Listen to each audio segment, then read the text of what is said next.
여러분 안녕하십니까, 강신업 변호사입니다. 대통령 변호인단 입장문이 나왔습니다. 헌법재판소의 공정한 심리와 적법 절차 준수를 기대한다는 내용인데요.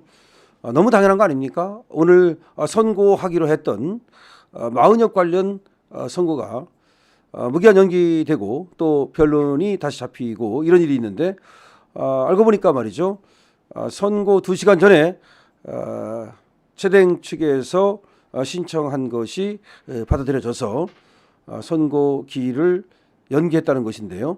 아마 헌법재판관들 중에 상당한 격론이 지금 벌어지고 있는 것으로 보입니다. 그러니까 지금 불법하게, 불공정하게 재판이 진행되는 것에 대해서 헌법재판관들 중에서도 지금 문제를 제기하는 재판관들이 등장하고 있고, 지금 윤석열 대통령 탄핵 심판을 졸속으로 진행할 경우에 그에 대한 책임을 누가 질 것이냐라고 하는 얘기가 지금 전해지고 있습니다. 그만큼 헌법재판소 안에도 이제는 목소리를 내는 그런 또 직원들도, 내부 직원들도 있고요. 그리고 또 재판관들도 자기의 목소리를 확실하게 내는 것이 아닌가라는 생각이 듭니다. 자, 그 안에서 대통령 변호인단이 또 입장문을 냈는데요. 헌법재판소의 공정한 심리와 적법 절차 준수를 기대한다는 겁니다. 헌법재판소의 졸속 심리에 첫 제동이 걸렸다. 당연히 취해져야 할 조치이지만 비정상의 정상에 얼마나 많은 노력이 소모되는지를 절감하게 된다. 누군가 미리 짜여진 결론을 위해 헌법재판소는 당사자들의 증거 신청을 모두 기각하고 사실관계도 제대로 확인하지 않은 채 서둘러 변론을 종결했다. 뭐를요? 마은혁 사건 말이죠. 그리고 선고를 3일 앞두고 하루 안에 서류 제출을 요구하는 촌국을 연출했다. 선고를 3일 앞두고 최대행 측에 서류 있으면 내라. 이게 무슨 촌국입니까? 이게 무슨 개수작입니까?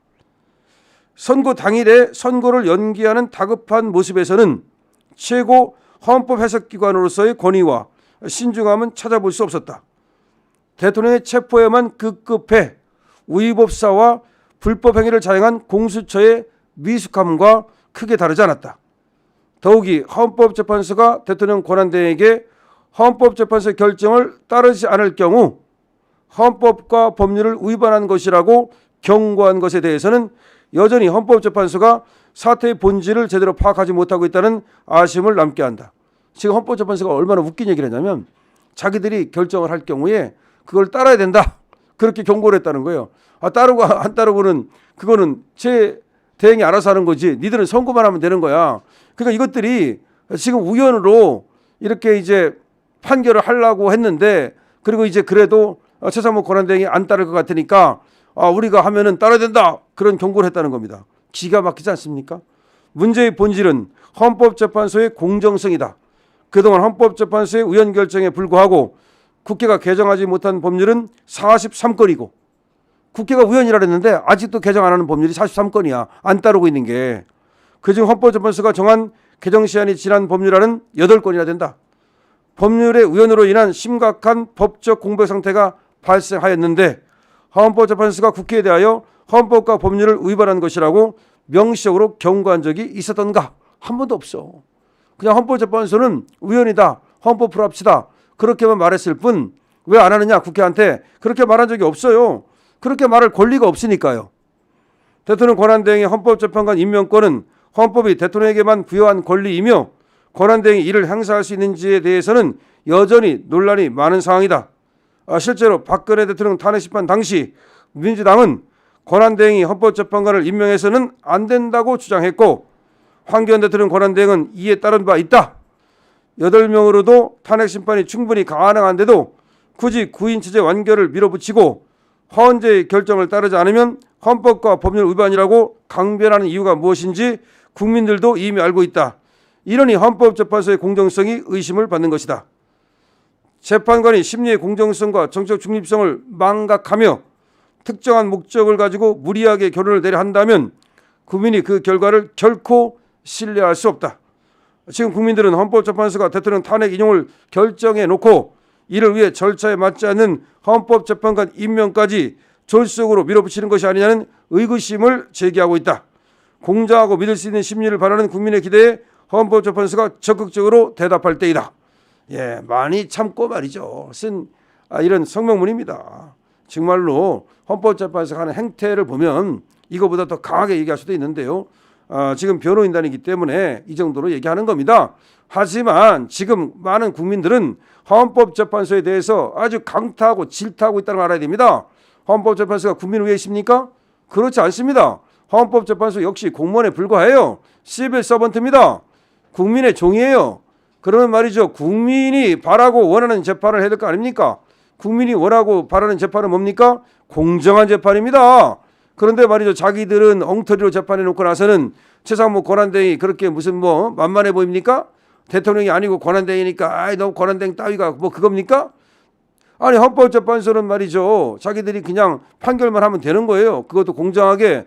그리고 그 다음에 따르고 안 따르고는 지금 최상무 권한대행이 하는 거지. 그리고 권한대행이 과연 임명할 수 있는지에 대해서도 임명할 수 없다는 게 다수설이에요. 대통령이 없는데 무슨 대통령이 권한대행이 임명을 합니까? 자, 그래서 정말 촌극 헌법재판소의 이 촌극을 보면서 국민들이 공수처급이다. 그리고 공수처급이다. 이런 말을 하고 있습니다. 이 공수처급 헌법재판소에 대해서 윤석열 대통령 변호인단이 지금 아주 질타하고 있는 겁니다. 국민의 지금 공정성 요구에 답하라 이 말입니다.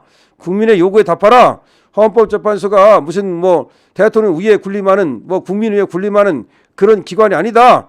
더군다나 헌법재판소 재판관들은 국민이 뽑은 것도 아니잖아요. 민주적 정당성도 1도 없습니다. 저 문재인이 뽑은 거 아닙니까? 문재인이 어떻게 해서 뽑은 거야? 아주 이상하잖아요. 무슨 문재인하고의 특별한 관계 때문에 뽑힌 거지 무슨 실력 있다고 뽑힌 겁니까? 지금 더 실력 있는 사람들이 지금 거기 못 가고 안 간 거 모릅니까? 자, 어쨌든 간에 헌법재판소의 정말 어이없는 행태에 대해서 이렇게 비판을 하고 있는데요.